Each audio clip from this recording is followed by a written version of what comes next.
ஓடி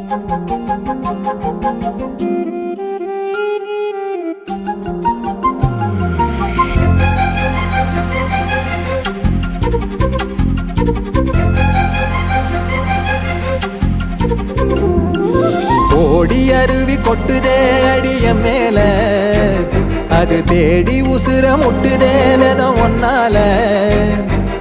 ஓடி அருவி கொட்டுதே அடிய மேல, அது தேடி உசுர முட்டுதேனத ஒன்னால. மலக்கோவில்களுக்காக ஒளியா வந்தவளே, மனசோட தொட போட்டு எனையே கண்டவளே.